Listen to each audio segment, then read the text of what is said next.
La neutralité du prétoire, vous pouvez bien mettre cela à l'extérieur, mais pas dans le prétoire pour garder cette neutralité. Voilà.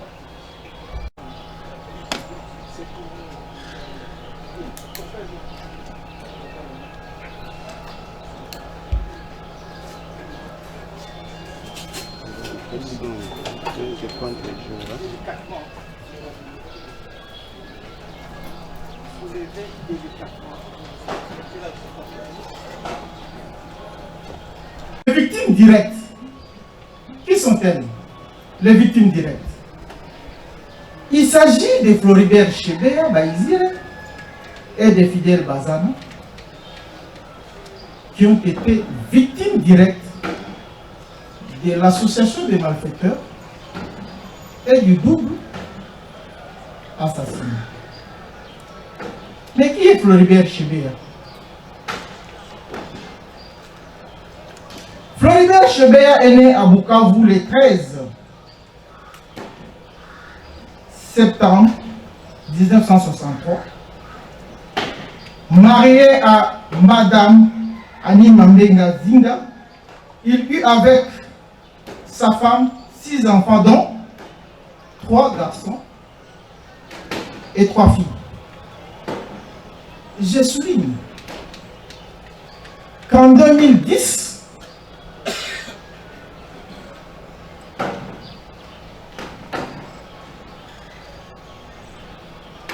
lorsqu'il finit sa vie dans un trou noir, un sachet, ses enfants étaient tous mineurs. Tous mineurs. Floribert Chebeya a étudié normalement, a fait ses études supérieures à l'Institut supérieur des commerces à Kinshasa, où il obtint en 1989 un diplôme de graduat en sciences commerciales et financières. Concomitamment à ses études, il a suivi une formation en droit international humanitaire. En 1983, avec la Croix-Rouge du Congo, à l'époque de la République du Zaïre, aussitôt fini cette formation, elle lui permet d'embrasser ses activités de défenseur des droits de l'homme. D'abord comme un indépendant. C'est particulier. Lorsque vous prenez la période, nous sommes au Zaïre en 1983.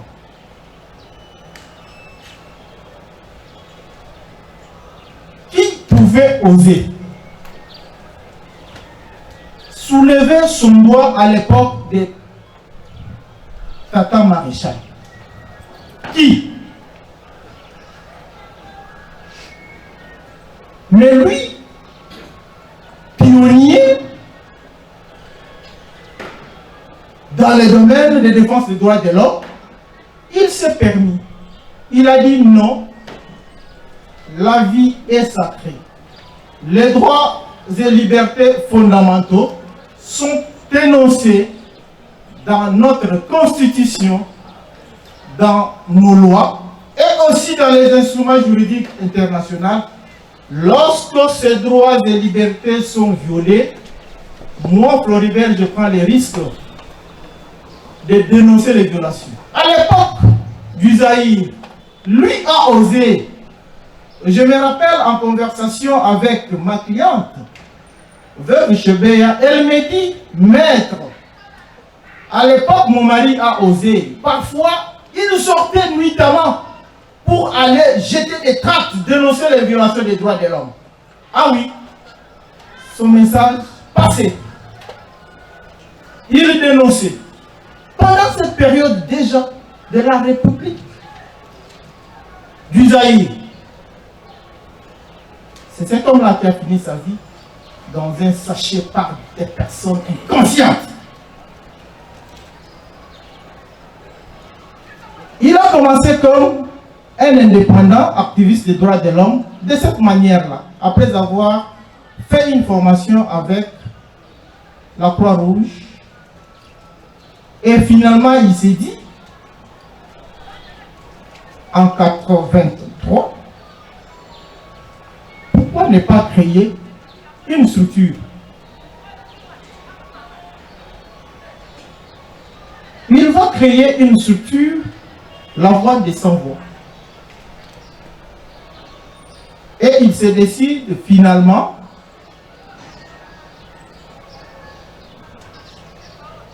de servir la défense des droits de l'homme dans le cadre de cette structure qui est aujourd'hui presque une structure pilote en cette matière. Oui, je dirais une structure pilote parce que Chébert est le pionnier dans les domaines. La Voix des Sans-Voix pour les droits de l'homme. Il ne finit pas seulement par là, il va aussi conscientiser d'autres camarades qui ont emboîté les pas, qui travaillaient dans le même domaine, presque dans les mêmes conditions de clandestinité, pour créer, mettre en place une structure beaucoup plus large appelée Réseau national des ONG des droits de l'homme, dont il était secrétaire exécutif.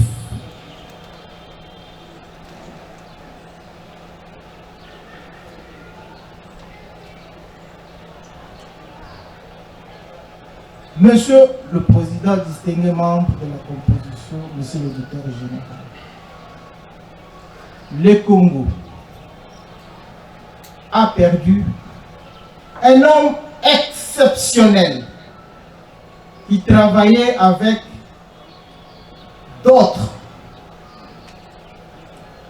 Je ne dis pas qu'ils ne sont pas exceptionnels, mais très courageux, donc Fidèle Bazano.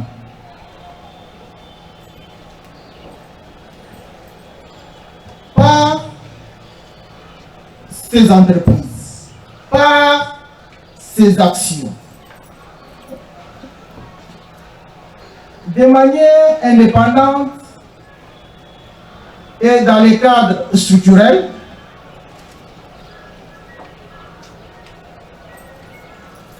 l'activité qu'avait embrassé Ichebea était une activité très risquée. Mais ceux qui en connaissaient la valeur n'hésitaient pas de le primer.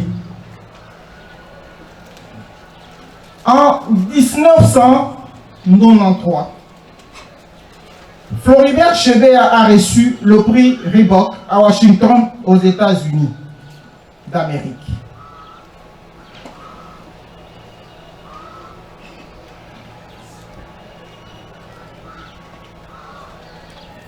Un homme exceptionnel et non courageux. Il ne reculait pas devant les violations des droits de l'homme. Il ne tenait pas compte de lui. C'était plus les autres. Les droits et libertés des autres. Lui, il connaissait ses droits, il savait les revendiquer. Il ne reculait pas par rapport à ses droits et libertés.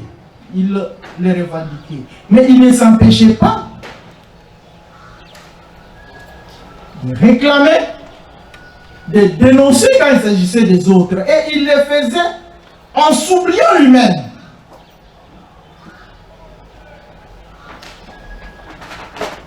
Il l'a fait pendant tout le régime de Maréchal Mobutu. Il l'a fait. Il a pris des risques. Je me rappelle, lorsque nous prêtions cette cause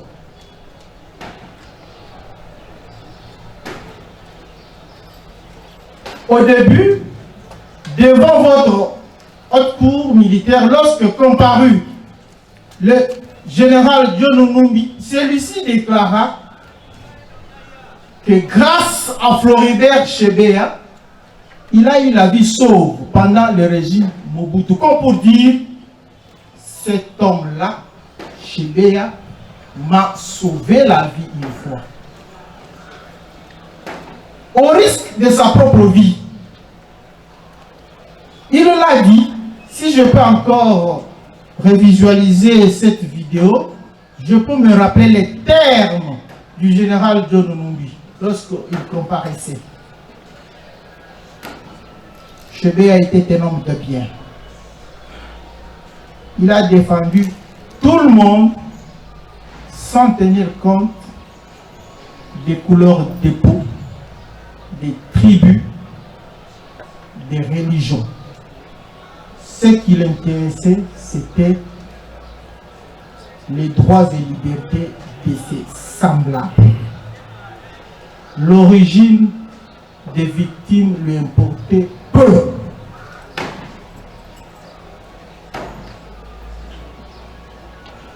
Lorsqu'en 1997, je préfère rester belge, en 1997, lorsque le régime change,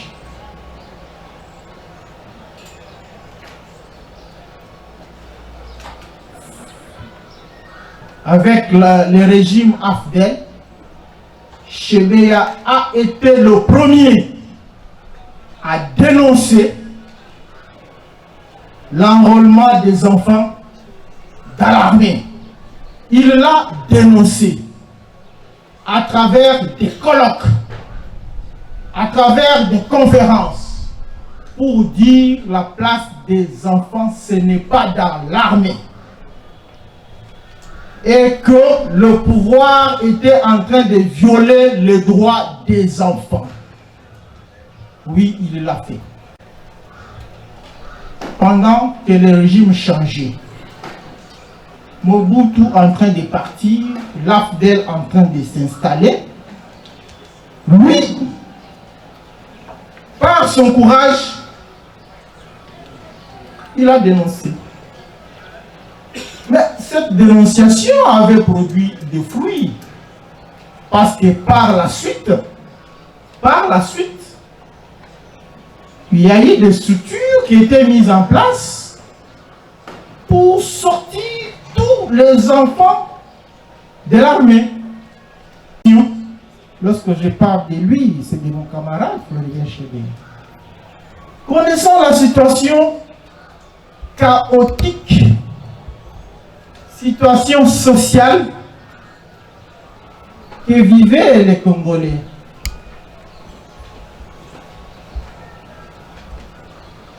il a dénoncé les budgets faramineux alloués aux festivités du 30 juin.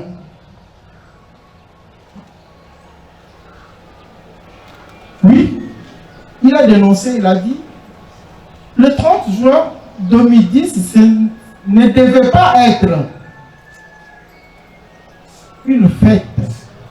50 ans après l'indépendance, ça devait être un moment de réflexion pour savoir qu'est-ce qui a marché, qu'est-ce qui n'a pas marché. Et ce n'était pas une occasion de dépenser l'argent de l'État pour manger et boire. Et lui, avec ses camarades de la VSV et de Renadop, s'apprêtait à organiser des marches contre cet événement parce que les budgets qui étaient prévus étaient faramineux. Donc le moment n'était pas venu de festoyer, c'était le moment de penser d'abord au petit peuple, d'organiser la vie sociale que de dépenser autant d'argent pour festoyer. Lui, mon camarade Floribert Chebeya, avec d'autres camarades, notamment Rostin Manketa, Dolly Ibefou de la Voix des Sans-Voix, Fernandez Mouroula et Franchi Tende Tamina de Renadeur s'apprêtaient à persuader certains invités à ne pas venir. À ne pas venir à ces festivités, notamment le roi belge. Il s'apprêtait à persuader ses époux. Pourquoi? Parce que le moment n'était pas de festoyer. Pouvons-nous fêter dans une maison où on meurt de faim? Les enfants n'ont pas mangé. Peut-on inviter des gens à qui on donne des bouteilles de champagne au moment où un enfant malade n'a pas d'aspirine, n'a pas de chloroquine?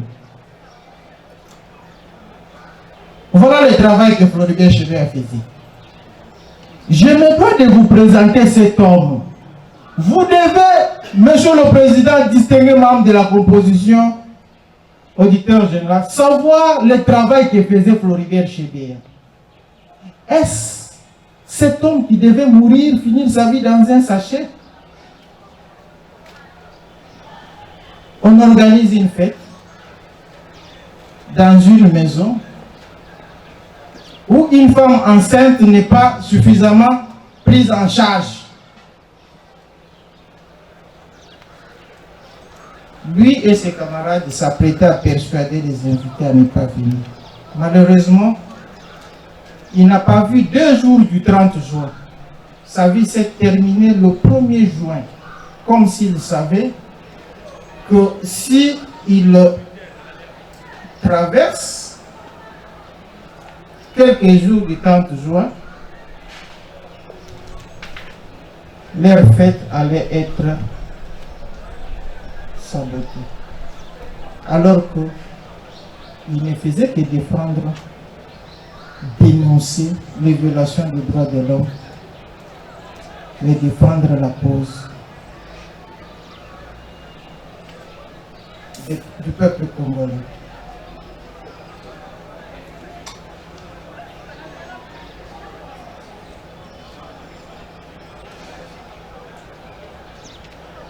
Floribert Chebeya a mené beaucoup d'actions. Par ses actions, il a motivé d'autres à l'accompagner, dont Fidel Bazana.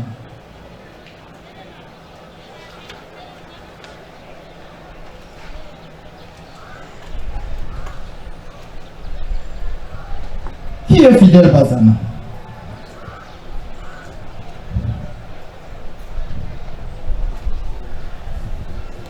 Fidel Bazana est un activiste des droits de l'homme comme Chebeya. Intéressé par le travail que faisait Floribert,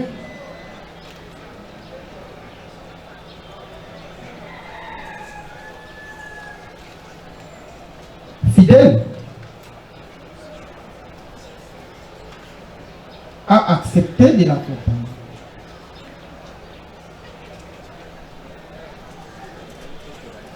Mais je voudrais ouvrir une parenthèse pour vous dire que Fidel Bazana n'était pas seulement activiste des droits de l'homme à côté de Chebeya. Fidel Bazana était son beau-frère. Beau-frère, cela veut dire le grand frère de sa femme, Annie Mambenga Zinga. C'est la petite sœur de Fidel Bazana. Ça n'a pas été dit clairement. Même lorsque le premier arrêt a été rendu, cela n'a pas été dit clairement. On n'a pas ressorti ces liens de famille entre Fidel Bazana et Madame Annie Mambenga Zinga. Aujourd'hui, c'est l'occasion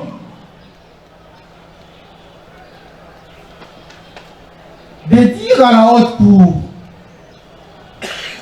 aux éminents juges que vous êtes, que Madame Annie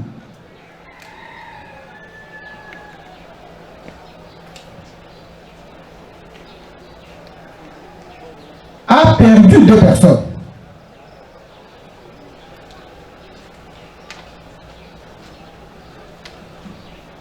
Son mari et son grand frère. Mais lorsque vous prenez l'arrêt, le premier arrêt, parce que nous en aurons 2 au niveau d'appel, lorsque vous prenez le premier arrêt, la motivation n'a pas tenu compte de ces préjudices qu'a subi la veuve Chebea, Madame Annie Mambenga Zinga. Donc aujourd'hui, c'était une occasion. Elle me l'avait demandé. Je crois avoir accompli un devoir de le dire aujourd'hui à la haute cour, et je crois que sa voix est entendue. L'opinion internationale, internationale, la haute cour que vous êtes, aujourd'hui, vous êtes informés que la veuve qui me suit au moment où nous parlons, où je plaide cette cause, où je me rappelle le double assassinat de mes 2 camarades, qui me suit en ce moment, elle doit être apaisée, et sa parole est apportée à vous. Parce qu'elle tenait à ce que cela soit dit. Elle n'a pas perdu seulement son mari, elle a perdu aussi son grand frère. Imaginez la douleur, imaginez la peine. Ergile Ilunga et Saddam Kibumbe, qui en fait faisait partie de son équipe de sécurité, leur demandant de rejoindre l'inspection générale dans l'immédiat. Eric l'a confirmé ici. Et quant à Christian Ngoy Kenga Kenga, il dira à Jacques Mugabo d'appeler ses amis Benga Baninga Nayo Moussala Ezali. C'est-à-dire ceux avec qui il a l'habitude de travailler. Parce que, monsieur le président, et ici il s'agit de qui? Ale Longa Kaye, qui était un chauffeur de Christian, Doudou Ilunga et Bruno Soti. Ce groupe n'était pas à son premier forfait. Ce sont des criminels d'habitude. Ils sont habitués à tuer. Vous voyez, en quelques minutes comme ça, on tue 2 personnes comme si de rien n'était. Ça ne s'apprend pas en 1 minute. Hein.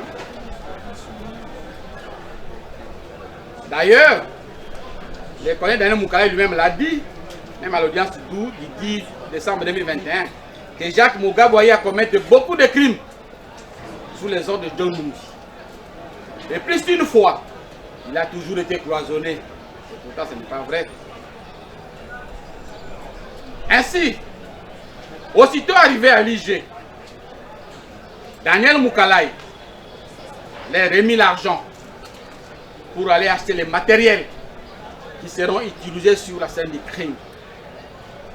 Ensuite, ils iront manger en attendant leur hache. C'est alors que, comme je l'ai dit, l'inspecteur Alongaboni va partir vers 16 h et la cour était restée vide. Il y a lieu également de rappeler qu'en ce jour, du 1er juin 2010, déjà vers 12 h, on avait déjà renvoyé le gros des agents. Car le dernier enregistrement dans les cahiers est remonté à 12 h 2 minutes. Ainsi, toutes les dispositions avaient été prises pour qu'en dehors de Chebea, personne d'autre venant de l'extérieur ne pouvait entrer dans l'enclos. Je l'ai dit déjà en route, Chebea a appelé Daniel Moukalaï, il y a eu les SMS de Madame Yande. Et aussitôt que Chebeya arrive dans l'enclos, puisque c'était l'invité qu'on attendait, il sera pris en charge par Christian. Vous avez suivi Paul Mulambo. Il va les ramener à son bureau. Il lui disait que c'était l'invité du chef. Il ne faut pas lui parler. Mais en remontant les escaliers, il y a eu Gomer Martel à droite, qui a également vu Chebeya monter.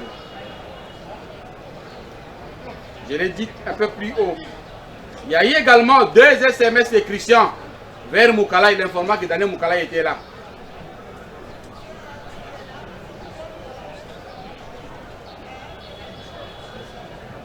Je l'ai dit également.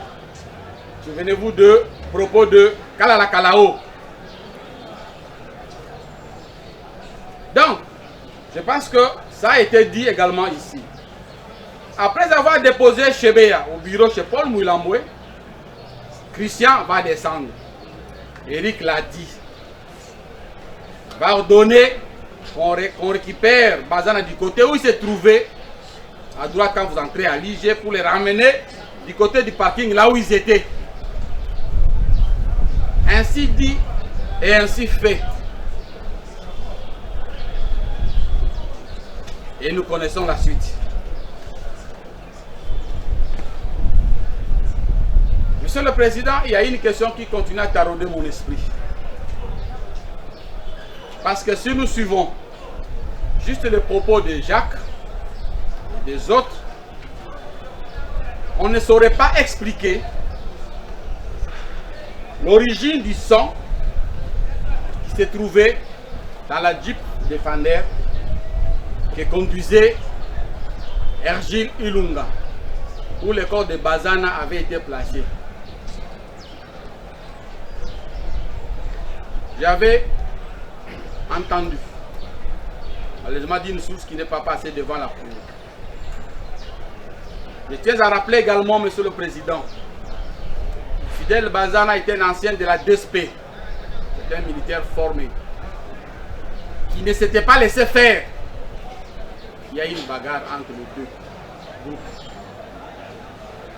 Et on l'a vaincu à travers les baïonnettes. Il a été sérieusement blessé.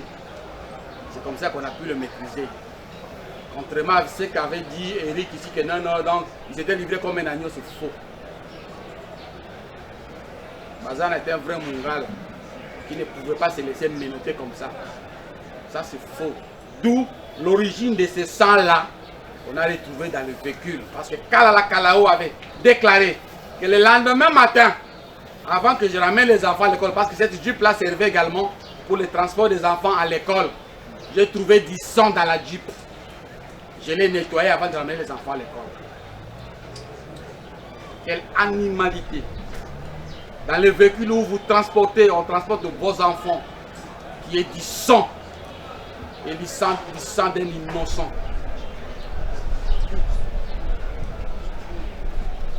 Monsieur le Président, distingué juge, c'est ici même,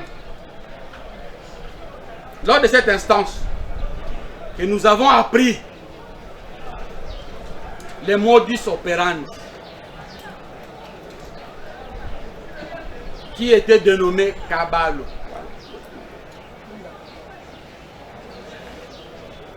On vous menotte. C'est métallique, hein? Si on vous menotte là, c'est fini, vous pouvez vous bouger. Après, on vous fait porter les chapeaux, les sacs. Après l'avoir fait, vous utilisez le scotch. Vous étouffez. Si vous vous référez dans les rapports du médecin, le médecin néerlandais qui avait examiné le corps de Chebeya, parce que c'est le seul corps qu'on arrivait à retrouver, on va vous dire qu'il y avait présence de pétéchis, c'est-à-dire des traces de sang dans les yeux, pour dire que la personne avait été étouffée. Il a manqué de l'air avant qu'il soit, qu'on lui brise le cou. Voilà le système, la dénomination de Kabalo, et même connaît son origine. D'ailleurs, Moukalaï, quand tu l'as posé la question, il dit que non, je ne comprenais pas trop, il essayait très bien.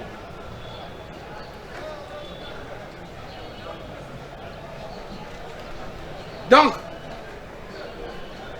après qu'on ait exécuté Bazane, c'était le tour de Chebeya qui devait arriver. Mais puisqu'il fallait un deuxième véhicule, c'est comme ça que l'assassin, Daniel Moukalaï, muni de certains policiers, vont tourner derrière l'IG, les bâtiments en fait. Parce que là, c'est là où se trouvait le bataillon, l'unité canine. Et il y avait un jeep, le numéro 238. Et c'est l'APP Chako qui avait la clé. On va lui demander la clé, il va dire non. Il n'était pas de Moukalaï, il ne peut pas livrer ses véhicules parce qu'il n'a pas reçu l'ordre de son commandant. Et Daniel va ordonner à ses sbires de le bloquer et de lui ôter cette clé-là. Ce qui a été également fait. Je tiens également à rappeler, Monsieur le Président, depuis ce jour-là, la l'APP Chako est portée disparue jusqu'à aujourd'hui. Également une autre victime.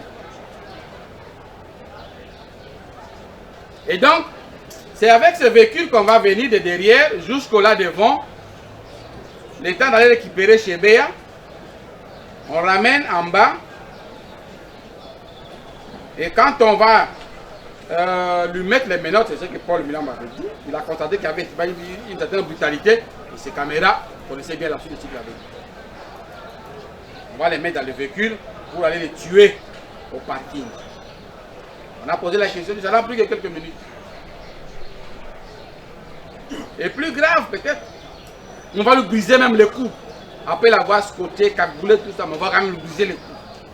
Parce qu'également, cela se retrouve dans les rapports des éléments de PTS, la police technique et scientifique. Et lorsque nous avons trouvé les corps, la tête de Chebeya tournait comme une girouette. Parce qu'on lui avait brisé le cou. Et comme je l'ai dit plus haut, qu'il avait été décidé que Chebeya ne devait pas vivre au-delà du 1er juin. Il fallait qu'il meure. Pour la réussite des festivités du 30 juin. Parce qu'il combattait ces festivités-là. Il devrait mourir. Et l'ordre avait été donné à ce que tout celui qui l'accompagnerait devrait également être tué. Même si j'étais moi son avocat, je ne serai plus là. Peu importe, que ce soit son épouse, son enfant, tout celui qui l'accompagnerait devrait mourir. D'où la mort de Fidel Bazane. Parce que tout le monde qui connaissait Chebeya savait bel et bien que Chebeya n'a jamais conduit de véhicule, ne conduisait pas de véhicule. Donc il ne pouvait qu'être accompagné au moins de son chauffeur. La fois passée, j'avais abordé le point disant que dans l'opinion, on ne comprend pas que depuis 2010, on parle du procès de Floribert Chebeya. Et pour répondre à ceux qui se posent cette question, je dirais qu'aujourd'hui, on est toujours en train de parler du procès de Floribert Chebeya et Bazana. D'abord, à cause de la qualité de victime dans cette cause. Seul le président, colonel président, seuls les honorables membres de la composition, Floribert Chebeya et Fidel Bazana, comme on a eu à le dire, et nous ne cesserons de le dire, sont des défenseurs des droits de l'homme et non des citoyens ordinaires. Et ce travail qu'ils ont fait, c'est un travail d'apostolat pour l'intérêt général. Le procès n'est pas terminé, Monsieur le Président, aussi, à cause de la manière avec laquelle la justice se révélait par le passé. Pas par votre faute. Mais vous avez suivi ici que le procès a été tronqué à souhait. Des auteurs matériels extirpés de Kinshasa, mis en sécurité, escortés par le moyen de la République et envoyés à Lubumbashi, où ils ont été gardés pendant autant d'années.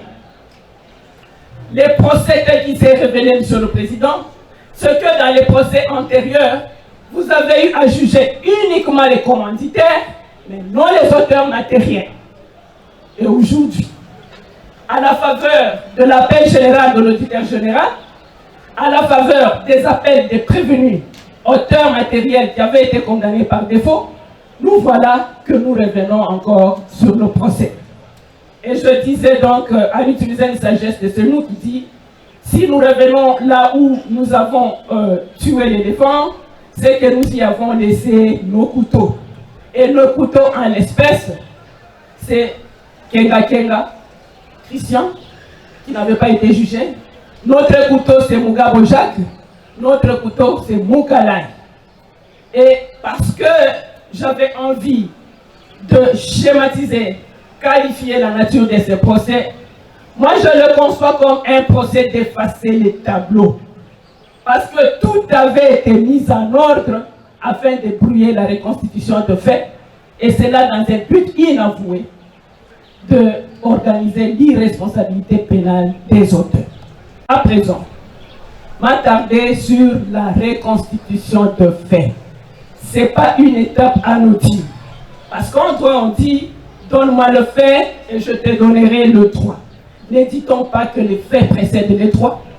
Et nous avons la charge, Monsieur le Président, de vous relater, reconstituer ces faits afin que vous puissiez y appliquer le droit que vous connaissez si bien. Les faits que je vais pouvoir reconstituer peuvent paraître anodins, mais reclassés dans leur ordre chronologique et revoir les buts qu'ils ont donnés, vous comprendrez qu'il n'y a rien d'anodin et tout était dans un schéma bien planifié. Au mois de février 2010, le commissaire Christian Ngoï Kenga Kenga, naturellement, accompagné de son ange gardien, le commissaire Jacques Mugabo et Paul Milambwe, déménagent de l'avenue numéro 15, de là où ils habitaient, pour aller habiter sur la même avenue que la victime Chébéa. En février 2010, on ne peut pas comprendre pourquoi ils ont aménagé, mais seuls, ils savaient. Ce n'est pas surprenant, Monsieur le Président, qu'on retrouve le plan de la maison de Chébéa entre les mains de la police. Donc, cela signifie que Chébéa a été traqué comme une bête de somme depuis longtemps, avant que le 1er janvier, on en arrive à son assassinat. Le 1er juin, je m'excuse.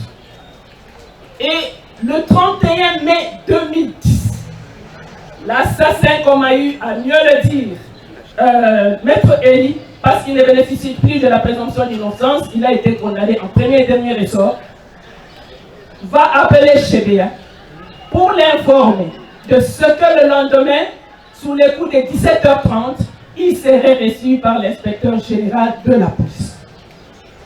Monsieur le Président, l'information qu'il livre à Chébéa n'est pas connue du service de protocole, pourtant attitré de l'inspection générale de la police. Parce que cela ne suffisait pas. Il fallait se rassurer que cette fois-ci, on l'a bien eu. Après avoir loupé de l'assassiné à Lubumbashi, le lendemain matin, l'assassin Moukalai prendra le soin d'appeler encore Floribert Chébéa pour lui dire que ce jour-là, on l'attendait à l'IG à 17h30. 17h30, vous avez eu à le suivre ici, c'est en dehors des heures de service à la police nationale. Et le 31, là, avant même que Chébéa ne se présenta à la police, M. Moukalai a fait le tour de la ville. Il s'est rendu jusqu'à Mitendi, prétendument en visite familiale. Vous comprendrez par la suite qu'après l'assassinat, le corps de Chébéa et de Fidel Bazana se soit retrouvé à Mitendi. Il est parti en éclaireur, préparer les terrains comme un bon fossoyeur. Aller le remettre à leur croque-mort pour qu'ils les enterrent dans la possession du général Djadjidja. Et le jour de fait, voyant qu'il y avait un embouteillage qui n'allait pas répondre à temps au rendez-vous, un garçon bien éduqué, Chébéa va appeler ce Moukalai pour lui dire « Je vois que je serai légèrement en retard à l'invitation ». Immédiatement après, l'assassin Moukalai appelle les prévenus Christian Kenga Kenga, certainement pour lui dire, le monsieur n'arrive pas à 17h30, mais il arrive légèrement après. On peut comprendre. Mais là déjà lui il répond, je suis déjà à l'IG avec les petits Mugabo dans ma Jeep. Et je n'attends que vos instructions. Voilà que Chebeya, innocemment, s'amène à l'inspection générale de la police, l'endroit où il ne soupçonnait même pas qu'on pouvait attenter à sa vie. Quand il entre, il est pris en charge par l'escadron de la mort, qui est hébergé dans le bataillon Simba. Simba veut dire lion, Simba veut dire tambo. En Kilwakati. Tambo, ça veut dire lion. Donc ce bataillon-là, je ne dis pas que le bataillon est mauvais, mais nous avons compris ici, quand Défilé est prévenu, que ces bataillons régorgeaient en son sein de, comment je peux les qualifier, de brebis galeuses. C'est l'occasion de déplorer qu'il y ait une réunification de l'armée sans qu'on puisse pratiquer le vetting pour expurger de l'armée des personnes qui n'ont pas droit à y être ou de la police. Vous avez suivi, Monsieur le Président, vous avez suivi, Monsieur l'honorable organe de la loi, le passé de certains prévenus qui viennent de la rébellion. Ici devant, la question a été posée à Jacques Mugabo. Pourquoi c'est vous qui avez été choisi pour faire ce qu'il a qualifié de travail? Il dit, je ne connais pas. Ça, c'est lui qui l'a dit. Mais la réponse est venue de l'assassin Moukalai qui a dit, Mugabo était un fin tireur. C'est donc sa qualité de fin tireur qui lui a valu l'admiration de son chef, en fait d'en faire son responsable de la sécurité et son chauffeur. Monsieur le colonel président, auguste membre de la composition naturelle, vous pouvez comprendre qu'un garçon de l'âge de Mugabo, qui vit à Kinshasa, n'a pas un domicile, n'a pas une épouse, mais il habite toujours en compagnie de son chef. Si ce n'est pas pour se faire des sales besoins. Et quand ils arrivent là-bas, d'après monsieur le sujet camerounais qui avait été arrêté aussi à cette époque à l'IG, on a ordonné qu'on leur ravisse les téléphones. C'est donc avec raison que Mme Chebeya a affirmé que les messages qui venaient ne semblaient pas venir de son mari, parce qu'elle connaît comment le mari signe les messages. Non seulement qu'on a ordonné qu'on leur ravisse les téléphones, mais aussi on a ordonné qu'ils ne quittent pas l'enceinte de l'inspection générale. Cela veut dire, entre autres termes, que leur sort était scellé. Puisqu'ils étaient tombés dans le traquenard, ils n'avaient pas d'autre solution que de passer à l'échafaud. Et Mugabo vous a ici dit, on m'a demandé de faire le travail, on m'a demandé si je pouvais bien le faire. À moi de dire, je vais le faire, mais si je ne peux pas, je vais appeler d'autres. Il vous a cité les policiers que lui-même a appelés. Parce que quand Chebeya arrive à la police, en se recoupant les récits, les témoignages, c'est qu'il y trouve Ngoï Kenga Kenga, il y trouve Jacques Mugabo, mais il y trouve aussi Paul Milambi. Et c'est Jacques Mugabo qui se mettra à appeler Saddam, qui se mettra à appeler Doudou, qui se mettra à appeler Ilunga Ergil, tel qu'il a eu à vous le dire ici devant l'audience. Lui-même a dit, je les ai appelés parce que je les connaissais, on avait l'habitude de travailler avec eux. Monsieur le colonel président, j'aimerais m'appesantir sur ce qu'on appelle travail. Un policier qui considère qu'aller tuer quelqu'un, c'est un travail, alors qu'il est engagé pour protéger les personnes ainsi que leurs biens. Une question pertinente de votre haute cour à Mugabo. Par le passé, avez-vous déjà fait pareille opération? Il a dit non. Même sur le président, honorable membre de la composition, ces dénégations ne peuvent pas retenir votre attention. Parce que vous aurez remarqué qu'il a agi avec dextérité. Et pour quelqu'un qui agit pour la première fois, je me servir de la phrase de Corneille dans le 6 qui dit « Mais pareil à 2 fois ne se font point connaître, mais pour leur coup d'essai, vers un coup de maître. » Voilà Mugabo qui va administrer un coup de maître. Très rapidement, on a menotté, ça c'est le mode opératoire, menotté. Resserrement, torsion du cou, on ne peut pas insister là-dessus, et pourtant les rapports d'expertise attestent bel et bien que le cou de Chébéa avait été tordu. Et après, on va l'asphyxier, tel qu'on a eu à vous le démontrer, en mettant le sachet sur sa tête et en le scotchant. Il n'y a pas que cela, Monsieur le Président. Sur le corps de Chébéa, il y a eu des traces de violences matérielles. On a reconnu des taches de sang à la commissure de ses lèvres. Et aussi, Monsieur le Président, les chauffeurs du colonel Moukalaï, quand il est venu prendre les véhicules pour aller laisser les enfants, il déclare avoir vu les véhicules maculés de sang. Voilà donc les conditions tragiques dans lesquelles cet escadron ou commando de la mort a décidé unilatéralement de mettre fin à la vie d'un digne fils de ce pays, dont la République avait encore besoin des services. Et Monsieur le Président, après avoir exécuté, tué Chébéa et Bazana, ils vont les embarquer à bord des véhicules de service.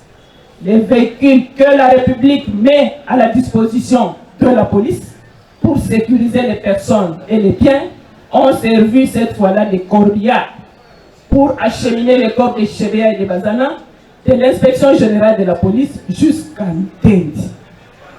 Monsieur le Président, parce que cela ne suffisait pas, on a présenté le corps de Bazana à l'occupant de la maison du général Tchadjicha. Et celui-là, Monsieur le Président, leur a indiqué l'endroit qui était préparé pour recevoir le corps. Quant à Floribert Chébéa, on a fait une simulation pour faire croire à l'opinion qu'il serait sorti avec une femme d'autrui et que cela lui a valu des représailles qui l'ont amené à mort. Très maladroitement, Monsieur le Président, on a trouvé à côté de son corps des faux ongles, des mèches de femmes et ainsi des préservatifs déroulés. Et Chébéa avait son pantalon légèrement baissé. Monsieur le Président, ça s'est jeté l'opprobre même sur la personne d'un cadavre. Ce n'est pas connaître qui était Floribert Chébéa. En Lingala, on dit mais pour avoir voyagé plusieurs fois avec cet homme, Monsieur le Président, ça ne ressemble pas à ses attitudes. C'était un monsieur sérieux, aimant sa femme et la respectant, se respectant lui-même. Donc ça, c'était juste pour détourner l'attention de la justice. Pourquoi j'ai appelé ces procès effacer les tableaux? J'ai parlé des auteurs matériels qui ont été extirpés d'ici. Ils ont voyagé avec le moyen de la République.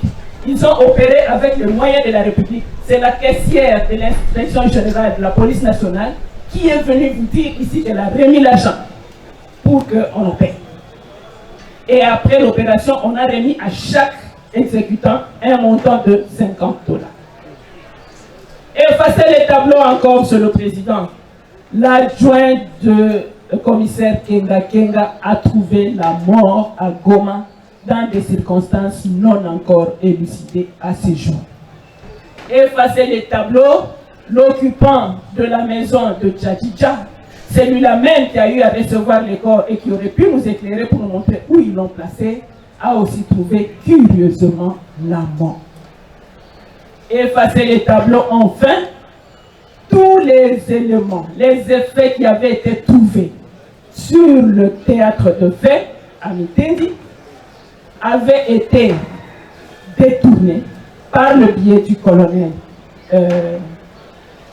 Moukalaï, qui a demandé à l'agent qui les avait non seulement de ne pas le produire, mais de n'en parler en personne. C'est l'occasion pour moi de vous dire que toutes les peines du monde ne peuvent servir à enterrer la vérité. La vérité est têtue. Et la vérité, c'est que ce 1er juin, des agents publics de l'État, donc policiers par leur fonction, ont mis fin à la vie de 2 défenseurs des droits de l'homme dans ce pays, dans les circonstances que je viens de décrire. Et de la régularité de ces ordres pour les exécuter au cas où elles sont régulières et ne pas les exécuter dans la légitime. Ne va pas vous distraire et ne va pas peser dans la balance pour les déclarations des auteurs matériels concordent. Même celui qui défie la justice de son pays, qui est ici, qui est fou pour mettre un terme à la vie d'un homme que vous n'avez pas tué. C'est de savoir comment tout cela se fait. Et là, Monsieur le Président, nous avons démontré, et concernant la permanence, Monsieur le Président, c'est une association qui existe de belle lurette. Ils vous ont dit que la police nationale, tous se retrouvent à la police nationale. Comme tirer des poissons. Il y a beaucoup d'unités. Pourquoi pas à la PCR? Pourquoi seulement les bataillons Simba? Simplement, Monsieur le Président, constituer et que je relate à votre dispensation, afin que, Monsieur le Président, vous puissiez y appliquer le droit. Et les que le code pénal prévoit et que nous aurons seulement à prendre réparation des dommages et intérêts parce que nous avons subi des préjudices sérieux et certains jetés.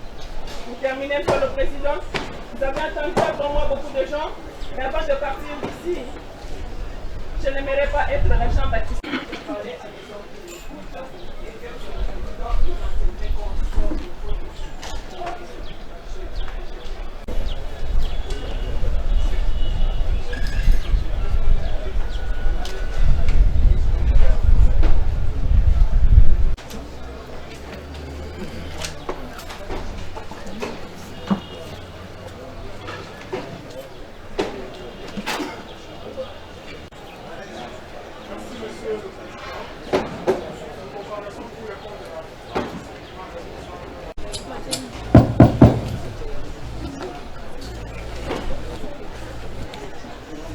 Merci, Président. Mon prédécesseur, Maître Kalabo, la signe du baron de Kinshasa Matin.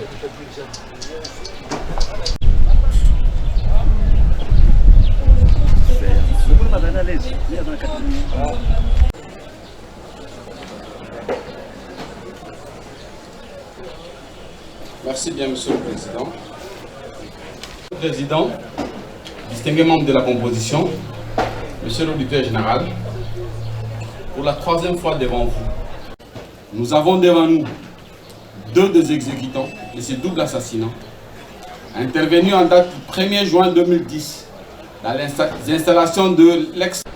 C'est au cours de l'instruction de la présente cause, et donc lors de cette instance, que nous avons pu non seulement appréhender les de cette sale personne, c'est-à-dire aujourd'hui au moins, plus qu'hier, on peut mettre les noms sur chaque visage de provenant. On voit Kayeye et Bruno Seti, et nous comptons le voir bientôt. Ainsi, tout le monde.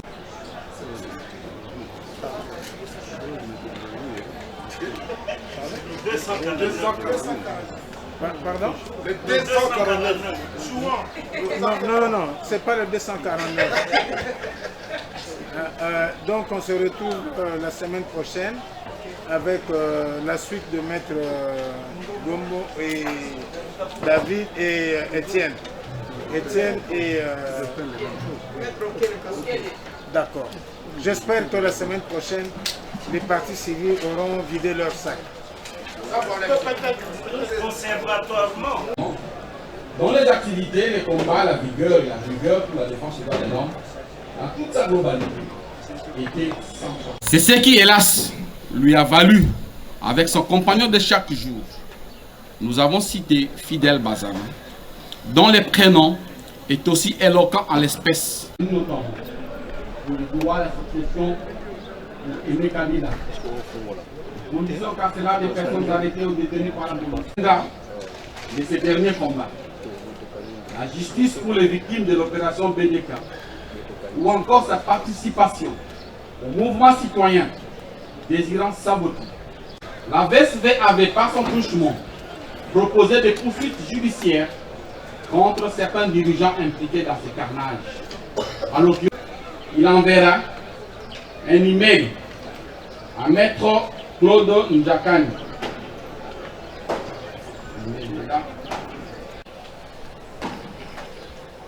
Les parties civiles devant une instance internationale, comme la justice belge ou même la CPI, et les modalités de leur participation d'avocats, travaillaient aussi avec le régime en place. Car aussitôt, les messages parvenus, il, Maître Njakani, et l'ancien chef de l'État, Joseph Kabila, d'origine chi, comme Cheveya, il tentera, mais en vain, de les dissuader d'abandonner ces combats. Devait également faire face à la campagne menée à l'époque par la société civile pour le boycott de la société et des multiples violations des droits de l'homme et aussi pour le budget aussi élevé qui avait été prévu à cet effet-là. Ainsi donc, l'option a même été levée et la décision arrêtée. Plusieurs scénarios étaient sur la table.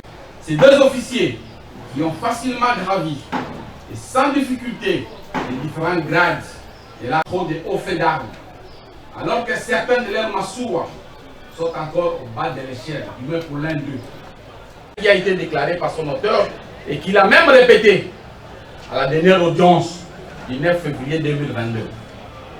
Il finira par décliner l'offre car estimant que la somme offerte était insignifiante à ses yeux, mais ne rendit pas toutefois la somme reçue.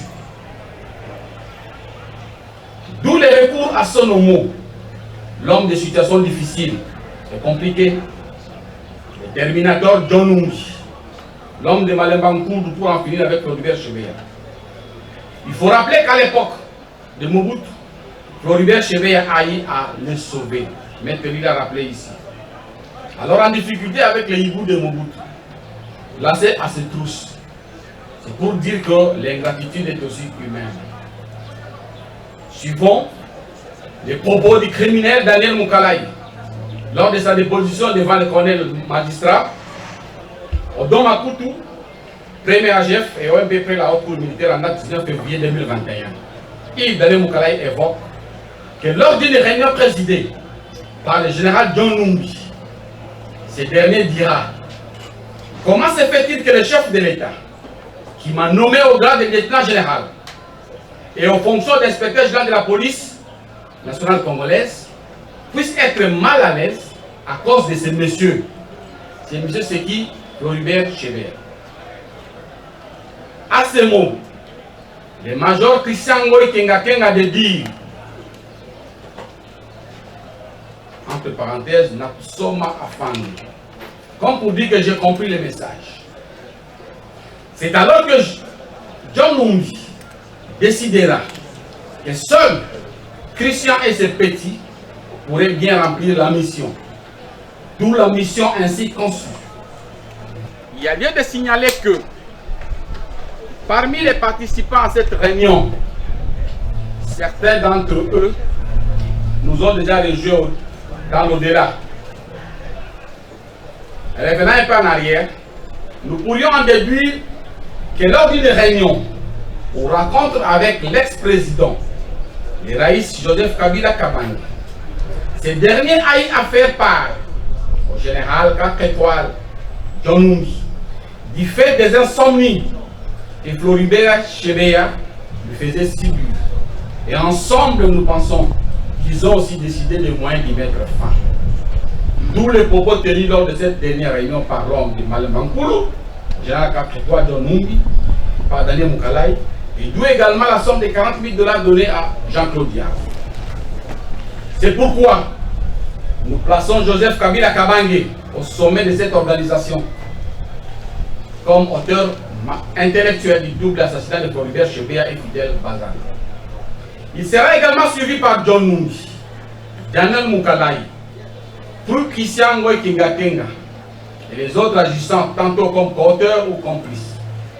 Nous développerons cela dans les lignes qui suivent. Monsieur le Président, distingué membre de la composition, Monsieur l'auditeur général, on a beaucoup évoqué les bataillons Simba. Nous allons évoquer en quelques lignes la genèse de ces bataillons. C'est lors de son passage à la force aérienne comme chef d'état-major, mais bien plus lorsqu'il a été nommé inspecteur général de la police nationale congolaise, qu'il lui vint l'idée de créer son propre bataillon. Quelle folie de grandeur! Il a dénommé Simba. Comme venait de dire mon confrère qui m'a précédé, dans sa langue maternelle, Tambo, qui est également son nom, signifie également lion. En effet, la base ou le noyau de ce bataillon a été constitué par des éléments provenant de l'unité de la défense aérienne, de la force aérienne, IDEA en sigle, et d'autres provenant même de l'ex-GSSP, actuelle garde républicaine, comme Hergé Milunga et Saddam Kibumbe.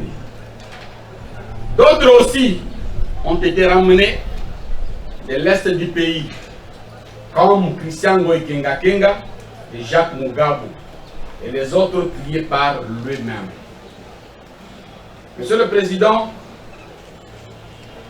vous vous souviendrez que au premier degré, parce que certains pensaient que Ngoï Kenga Kenga était également Moulubakati comme John Numbi, il dira non, ce n'est pas mon frère. Moi, je l'ai rencontré à Goma et je l'ai ramené ici. Il dit tout simplement qu'il n'est pas congolais, il est rwandais. Ils suivront une formation d'anti-terreau en Mbakane. Lui-même, c'est-à-dire John Numbi, s'est occupé de leur dotation en armes et tenues. Car au premier degré, voulant savoir de quelle unité ces bataillons dépendaient, ont dû appeler les chefs B4 de la Légion nationale Pire, Sieur Jean-Pierre Wumbi Mowewe, qui dit ne l'avoir pas doté. Mais c'est le général Kaboulou, alors chargé de la logistique au niveau de l'inspection générale de la PNC, qui fera des grandes révélations suivantes. John Numbi avait son propre dépôt d'armes que lui, en tant qu'équivalent de G4, ne contrôlait pas. Il ne connaissait même pas l'origine de ces armes-là. À ce sujet, Monsieur le Président, suivons ce que rapporte la Cour militaire de Kinshasa Gombe dans son arrêt, au niveau du feuillet 54, au sujet des armes trouvées chez Christian Ngoï Kenga Kenga lors de la perquisition. Se fondant sur les renseignements, les dépositions des renseignants si haut rapportés, la Cour estime que le prévenu Christian Ngoï ne peut être poursuivi du chef de détournement parce que ces armes et munitions de guerre ne faisaient pas partie du patrimoine de l'État congolais. Du fait que les FARDC, comme la PNC, ignoraient leur existence. Mais, Monsieur le Président, chose grave. Donc, parmi ces lots d'armes, si ce ne sont pas utilisés ni par les FARDC ni par la police, elles venaient de quelque part. Et ces armes provenaient bel et bien de Rwanda. Comment sont-elles entrées en RDC? C'est à lui qu'il faut poser la question. Nous venons d'être témoins, Monsieur le Président, distingué juge, Monsieur l'auditeur général, il y a quelques mois de cela, de l'arsenal militaire découvert dans l'île de résidence de l'homme de Malembankoul. Comme pour dire que le propos du général Kaboulou se sont avérés vrais. Il n'avait pas menti. Et John Numbi avait son propre dépôt d'armes. Dans ce pays, un général qui a son propre dépôt d'armes. Pour en faire quoi? Tout ceci n'avait que comme soubassement la quête de l'argent. Mieux, les lucres et la folie du pouvoir. Car d'après certaines sources, ces derniers, c'est-à-dire l'homme de Malembankoul, John Numbi, aurait même bien voulu commettre un coup d'État. C'est pour cela qu'il fallait rassembler autant d'armes et avoir tout un bataillon à lui ici à Kinshasa qui n'était régi que par lui-même. Je lui avais même posé cette question-là au premier degré quand il avait comparé. Il semble que Christian vous obéit au doigt et à l'œil, il dit oui, parce que je suis son chef. Il faut souligner que bien avant cela, il existait également un bataillon Cobra, des antiterroristes également, formé en Angola, et qui avait la faveur de l'ex-président Joseph Kabila Kabange, ainsi que pour toutes les opérations à mener sur le terrain. C'est ce bataillon qui était engagé. Et par conséquent, même les feux d'opération étaient gérés ailleurs. D'où l'idée pour lui de changer cet état de choses. C'est alors qu'on verra les 10 bataillons être engagés, c'est-à-dire les bataillons Simba, dans les opérations contre le Koulouna, dans le Congo central contre le BDK. Et la suite, on la connaît très bien. Des massacres à grande échelle. C'est justement en rapport avec ces derniers incidents que la VSV publiera son rapport et dans ses conclusions sollicitera que des poursuites judiciaires soient engagées contre certaines personnalités, dont le général Capricoal, l'homme de Malemba Nkulu, John Numbi Banza Tambo. Monsieur le Président, c'est ici, lors de cette instance, que nous avons appris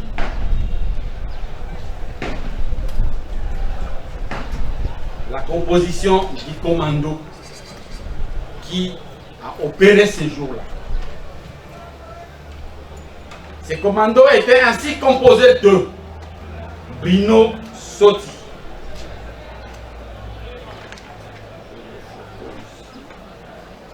Soti, Ergile Ilunga, Jacques Mugabo, Eric Kibumbe Sadam, qui a comparu à l'audience précédente.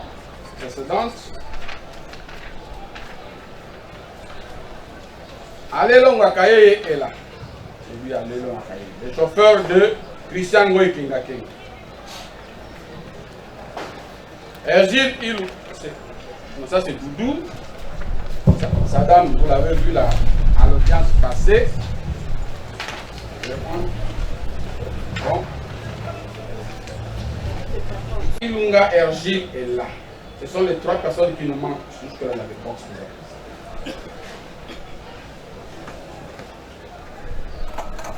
C'est eux qui avaient opéré en cette date-là du 1er juin 2010.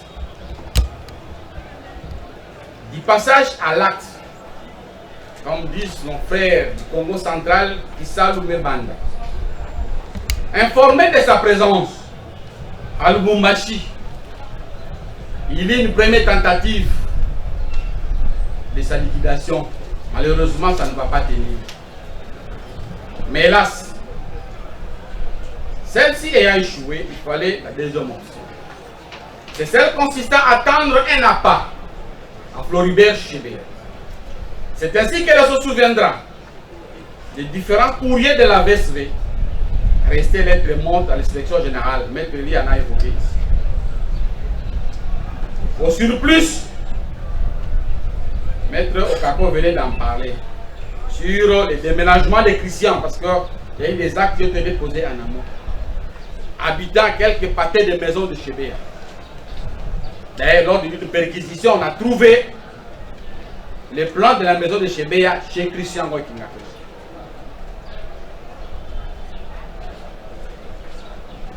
Donc, il fallait tendre un appât à Chebeya.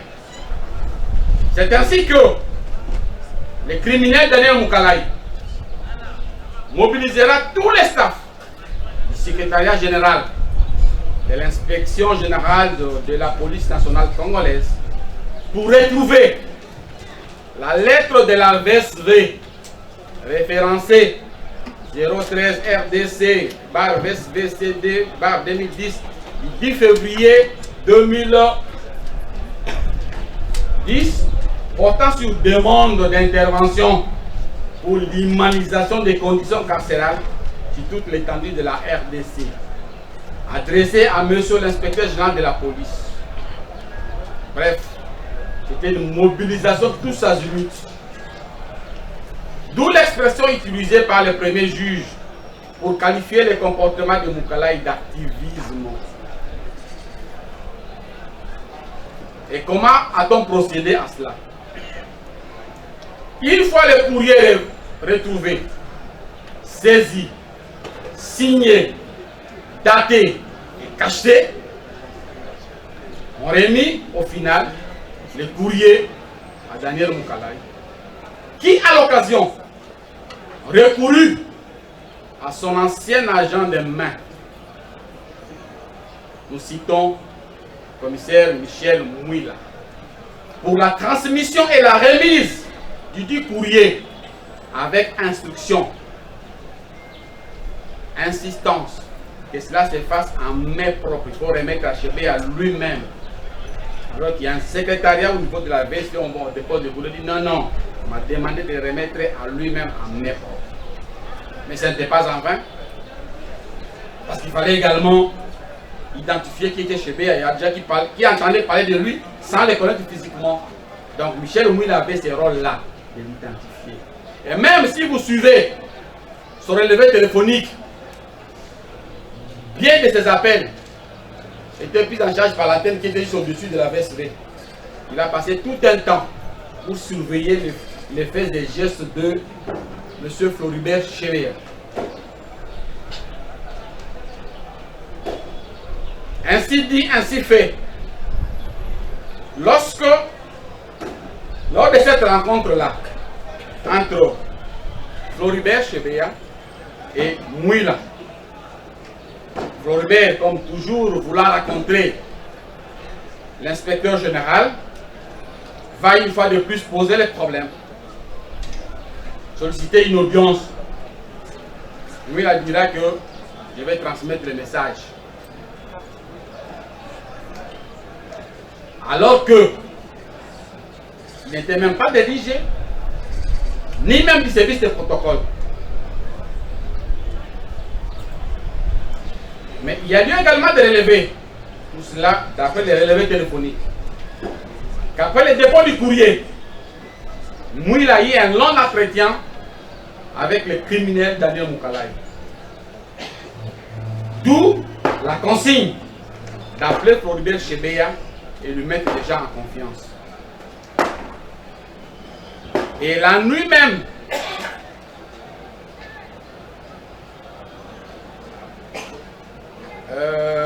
Mouila va appeler Olivier Kungwa pour lui demander à Chebeya de l'appeler. Et finalement, Chebeya va finir par l'appeler. Il dit non, non, pour le rendez-vous de demain, il n'y a pas de problème, on peut vous recevoir. Et le lendemain même, le 31 mai, Daniel Moukalay lui-même va appeler Chebeya à 9h56 pour lui faire savoir qu'il sera reçu ce 1er juin 2010 à 17h30. Ravi, Floribert informant ses collaborateurs avec qui il s'est trouvé. En route vers l'IG,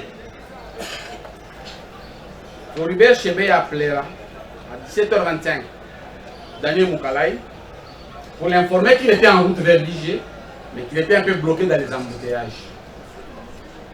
À 17h31, Floribert Chebeya envoya un SMS à Madame Yande de la MONUSCO, l'informant qu'il allait rencontrer l'IG de la PNC à 17h30. Si elle pouvait bien suivre et qu'il la préviendrait après entrevue. Ce sera son dernier SMS. Monsieur le Président, tout au long du procès, tant au premier degré au niveau de l'appel ici où Moukalai a comparu ici, il a finalement, pour une première fois, admis qu'effectivement Chébé était arrivé là-bas. Parce que, et cela, ça a été suite à la comparution du major Paul Mouilambo. Qu'enfin, Daniel Moukalai finira par accepter effectivement. Paul m'avait appelé pour me dire qu'il était avec Chébé. Mais monsieur le président, à part cet élément-là, il y a bien d'autres éléments qui attestent de façon péremptoire que Chébé était arrivé là-bas.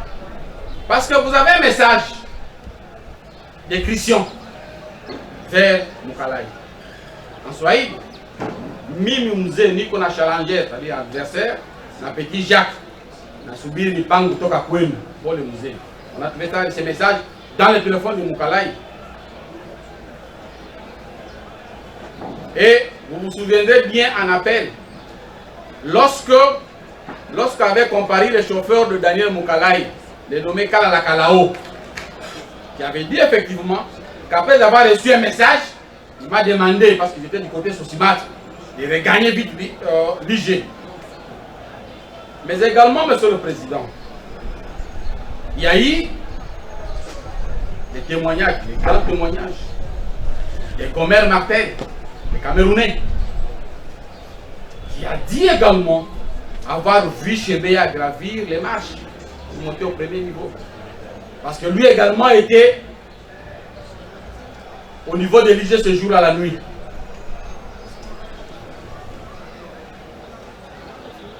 Vous avez également suivi les aveux complets de Jacques Mugabo, Doudou Ilunga, Jansi Moulanga et même Eric, qu'effectivement Chébé a été bel et bien dans les installations de l'IG. Donc ça ne peut même pas poser un problème. Et également, la présence des Christians. Là également, il n'y a aucun problème parce que tous ces éléments-là sont ces éléments. Tous ces éléments que j'ai cités ici sont ces éléments. Et même, vous vous souviendrez également, lors de sa comparution au premier degré, le commissaire divisionnaire adjoint à Longaboni, Benjamin, confirmera également avoir vu Christian ce jour-là lorsqu'il allait récupérer son véhicule pour rentrer chez lui et les autres policiers dans la cour. Donc, on ne peut pas dire qu'il n'était pas là. Et toutes les communications étaient prises en charge par l'antenne du centenaire tout près de l'inspectorat général de la PNC. Monsieur le Président, nous sommes en appel. Il y a quelque chose qui nous a tiqué au plus haut point. C'est le comportement curieux de la Cour militaire de Kinshasa-Gombe. Parce que dans ces procès, je pense qu'il y a eu, si je me trompe, 5 généraux et d'autres qui sont passés comme renseignants. Mais curieusement, à un seul renseignant, la Cour a accordé 3 pages. Sur 3 pages, on a tenté de justifier ce qu'on ne pouvait pas justifier. Et cela part de là, du feuillet 21 au 25e. Tout cela pour tenter de dédouaner l'homme de Malembankou, John Numbi, de sa responsabilité dans ces crimes qualifiés aujourd'hui de crimes d'État. Quelle était la motivation de cette démarche? Était-ce la partition que la Cour militaire devrait aussi jouer dans cette phase du dossier, consistant à l'étouffer, ou alors devons-nous comprendre qu'à travers la faible indemnité en termes de dommages intérêts alloués aux victimes, était aussi dans cette ligne de mire? Nous ne savons pas. Comment comprendre et pourquoi accorder autant d'importance aux dires des soi-disant renseignants, alors qu'il devait plutôt être prévenu. Monsieur le Président, vous êtes juge depuis longtemps. Je ne pense pas que ce qui est contenu dans ces dossiers, ça s'est déjà vu ailleurs. Vous avez 3 lots de décisions de renvoi dans les dossiers. Et le tout premier lot de décisions de renvoi, fixez ce dossier devant la haute cour militaire. De toutes les personnes impliquées dans les dossiers, seul John Numbi était justiciable de la haute cour militaire à l'époque. Mais tout a été fait. Tout a été fait pour que ces dossiers ne soient pas traités par la haute cour militaire. On a procédé, on a assuré des choses et autres pour finalement fixer les dossiers devant une cour militaire qui n'avait pas de nom.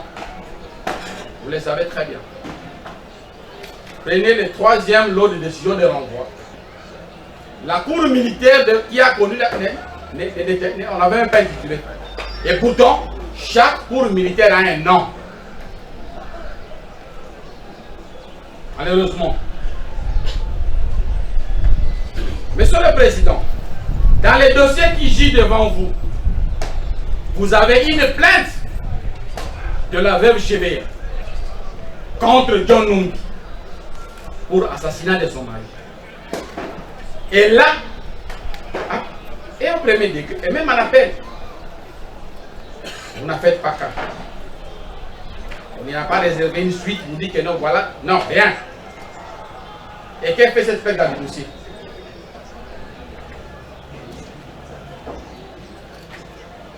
Pour illustrer mes propos, j'ai pris quelques extraits de l'arrêt à titre d'illustration. Voilà. Entendu sur ce point, devant la Cour des séances, à son audience du 27 janvier 2011, afin de savoir s'il avait donné son accord quant à la tenue de cette audience du 1er juin 2010, l'inspecteur divisionnaire en chef John Numbi, dont les parties civiles clamaient l'implication dans la présente cause, a déclaré sans être contredit. Ça c'est le 22e feuillet. Il a par ailleurs souligné le fait que M. Chebeya ne l'avait jamais appelé ou téléphoné pour s'assurer de la réalité de ce rendez-vous du 1er juin, alors qu'il était en possession de ce numéro d'appel direct. Sur ce point, l'inspecteur divisionnaire en chef n'a pas été contredit. Concernant son emploi du temps de cette journée, il n'est pas arrivé à l'inspection générale de la PNC. Sur ce point non plus, il n'a pas été contredit. Monsieur le Président, de qui se moque-t-on? De qui voulait-on se moquer? Parce que John Numbi comparaissant à la cour militaire a déclaré devant les juges: je suis passé à l'IG le même jour le premier. Je ne sais pas si les juges dormaient. Lui-même l'a déclaré. Et on va coucher dans une année qui n'est jamais passée. On est où là? Lui-même a déclaré: je suis passé, mais je ne suis pas descendu du véhicule. Ni je n'ai quelques instructions, je suis parti. Lui-même l'a déclaré. Et venant de la base logistique centrale.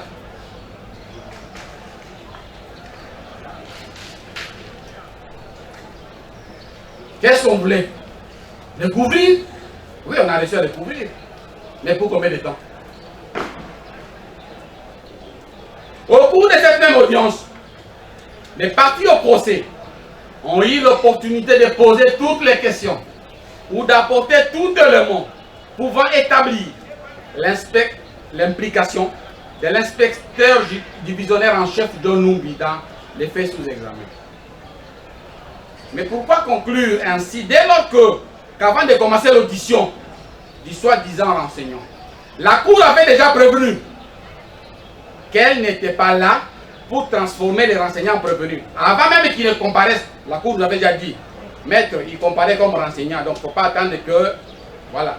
Bien là. Et pourquoi la Cour devait conclure ainsi? Était-ce le but de sa comparution? Alors qu'il comparaissait avec la casquette des renseignants. Alors sur quoi? Comment et pourquoi? Alors que dans le dossier, il disait une plainte, je viens de le dire tantôt, de la veuve Chebeya. Mais également, Monsieur le Président, les relevés téléphoniques, les appels ou SMS ont été émis à partir du numéro 081, le numéro de nous, entre le 25 mai et le 2 juin 2010 sont passés au crible. Pourquoi la Cour n'a pas évoqué les faits si graves soulevés par les partis civils qu'il y avait une vingtaine d'appels et SMS qui ont été effacés de son répertoire? Monsieur le Président, lorsque moi je vous appelle, l'appel chez moi a été mis chez vous, l'appel est reçu. Malheureusement, il n'a pas été intelligent parce qu'il n'y a aucun crime qui soit parfait. On a effacé les appels de lui, mais on a oublié qu'il avait appelé d'autres personnes. Nous avons découvert une vingtaine d'appels et SMS qui ont été effacés. C'est chez lui, mais chez ce correspondant, cet appel a été marqué. Or, on connaît très bien que parmi les actionnaires de Vodacom, ne retrouve-t-on pas une personne mise en cause également dans ce dossier? Pourquoi est-ce que l'expert de Vodacom n'était-il plus revenu après ces révélations? Parce qu'il avait dit que c'était impossible. Quand on lui a prouvé ça, il est resté béat sans rien dire. Il dit non, laissez-moi d'abord rentrer et je vais revenir. Il n'est plus jamais revenu. Mais nulle part dans l'arrêt, la Cour n'évoque ces cas-là. Pourquoi? Qu'est-ce qu'on voulait cacher?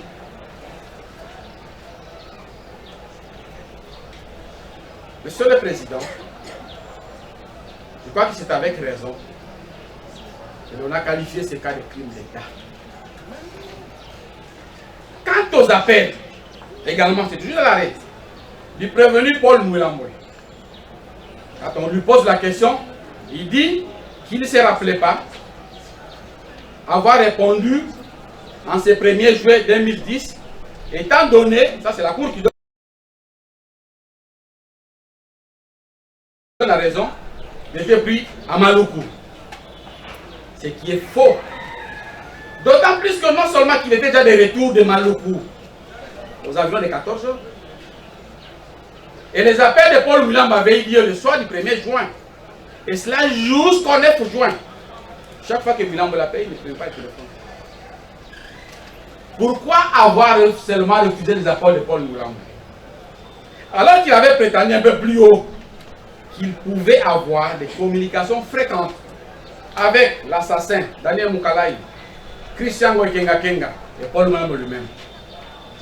Et puis il va ajouter encore pour dire que pour Daniel Mukalayi, il dit qu'il pouvait recevoir même 25 appels pour une journée. Cela ne paraissait pas anormal. Mais Paul Moulamboy, qui était chargé de la sécurité de l'IG, là où il avait ses installations, son bureau, il a refusé de prendre son appel. Mais la raison elle est toute simple. Paul Moulamboy s'était retrouvé là où il ne devrait pas. Et il savait que son appel ne pouvait concerner que les incidents du 1er juin. C'est pour cela qu'il n'a pas voulu prendre son appel. C'est ainsi qu'il a été momentanément blacklisté, c'est-à-dire mis au noir. Il ne lui répondra que le 9 juin 2010, quand tous les commandos étaient déjà à l'abri et que lui ne risquait plus rien. Il faut également rappeler, monsieur le Président, je l'ai évoqué un peu plus haut, j'allais oublier, que les propos même du général Kaboulou n'ont pas été repris dans l'arrêt. C'est consistant à dire que John Noum avait son propre dépôt d'armes. Dans l'arrêt, il n'y en a pas. Des faits aussi graves. Pourquoi le juge l'a-t-il occulté? Il a joué sa partition. Monsieur le Président, il y a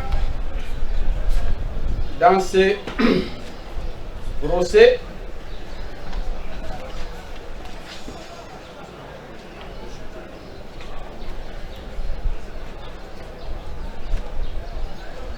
j'allais oublier. Voilà. On avait parlé des armes. Lorsque l'assassin Daniel Mukalayi avait été arrêté, on avait trouvé en sa possession un lot important d'armes. Le PV est là. Ça porte la cote 987. Malheureusement, dans les différents arrêts, ces armes ont été mises sur Christian, alors que les PV de Christian, les armes qu'on a découvertes chez Christian, voilà les PV, c'est les 988. Monsieur le Président, à la question de savoir l'origine des armes que détenait l'assassin Daniel Moukalai, il dira sans embâche que ces armes m'ont été données par le général John Numbi.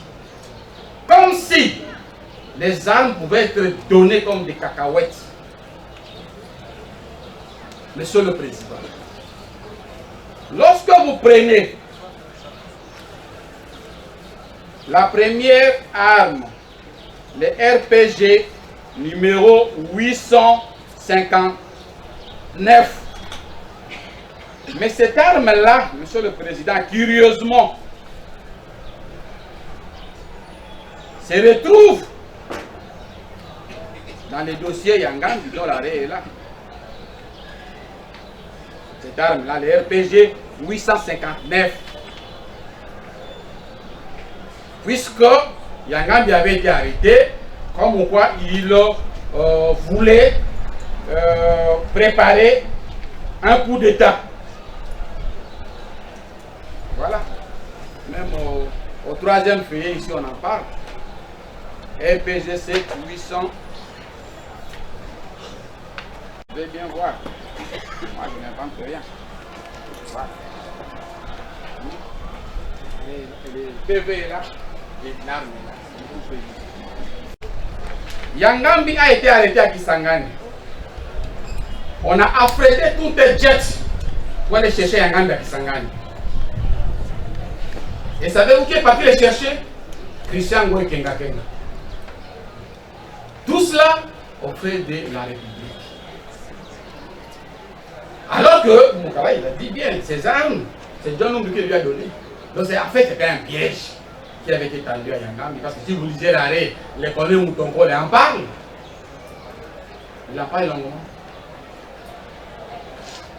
Mais malgré ce piège-là, les pauvres ont été condamnés. Alors que nous avions eu à démontrer qu'il y avait bel et bien montage. Mais malgré tout cela, les preuves sont là aujourd'hui. Les faits sont tellement têtus que même si vous les couvrez, qui pouvait imaginer que 12 ans après, nous pouvons nous retrouver ici, dans ce même procès. Mais parce qu'au départ, on a voulu bien cacher les choses et autres. Mais aujourd'hui, la vérité est là. La vérité est là. On ne peut pas cacher la vérité, Monsieur le Président, distingué juge.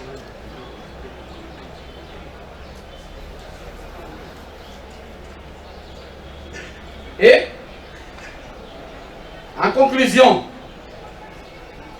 à la suite de sa longue déposition, de plus de 4 heures, entrecoupée de plusieurs confrontations, avec l'inspecteur divisionnaire en chef Moukala et Numbi, la Cour a estimé que les éléments recueillis établissent clairement et sans équivoque les rendez-vous fixés à Chebeya le 1er juin 2010 à 17h30 n'étaient pas les faits de l'inspecteur divisionnaire en chef John Numbi, mais qu'il s'agissait bien d'une initiative de Daniel Moukalai qu'il a prise en l'état de son chef et de l'inspecteur principal Ilunga Mwenze Allen. Bon, malheureusement, il s'agit de sa vie privée, j'allais dire quelque chose, malheureusement. Je préfère garder pour moi. Ce qui est faux, Monsieur le Président, parce que lorsque les relevés d'appel de Daniel Moukalai et de Allen Ilunga Mwenze, mais il y a eu des appels. Des appels. Bon, mais puisqu'il fallait, comme lui-même le disait, on veut me faire porter les chapeaux. Il y a eu des appels entre les deux. Les mêmes 1er juin là. Le 31 mai d'abord, à 9h08, 42 secondes, l'appel durera 76. C'est Jari de Moukalai en direction de Allen. Le 1er juin, il y a eu 2 appels de Daniel Moukalai en direction toujours de Allen Wendy. Le premier à 9h, durera 28 secondes, et le second à 9h42 qui durera 75 secondes, code 1491. Il dit, mais bien avant cet appel de Daniel Moukalaï, c'est la même Alain Mwenze qui a donné Moukalaï à 9h24. Et l'appel a duré 85 secondes. Ce n'est qu'après cela que Daniel Moukalaï va appeler Chebeya. Alain Mwenze était le chef du protocole de John Numbi. On ne peut pas dire que Numbi n'était au courant de rien. Non. Alain, c'était son chef de protocole. Donc, tout ce qui s'est passé là, je pense bien qu'elle faisait rapport à son chef. Et non pas seulement son chef, également le père de son enfant.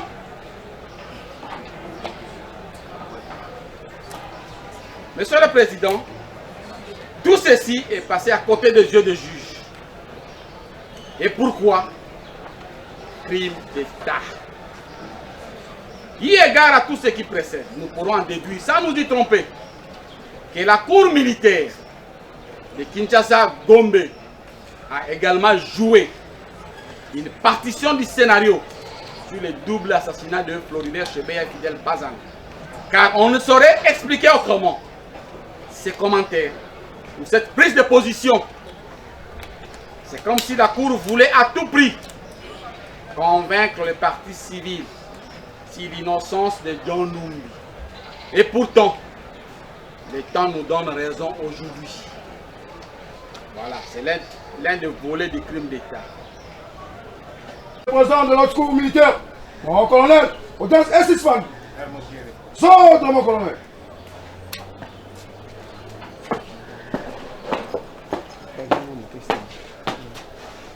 Amour, bien.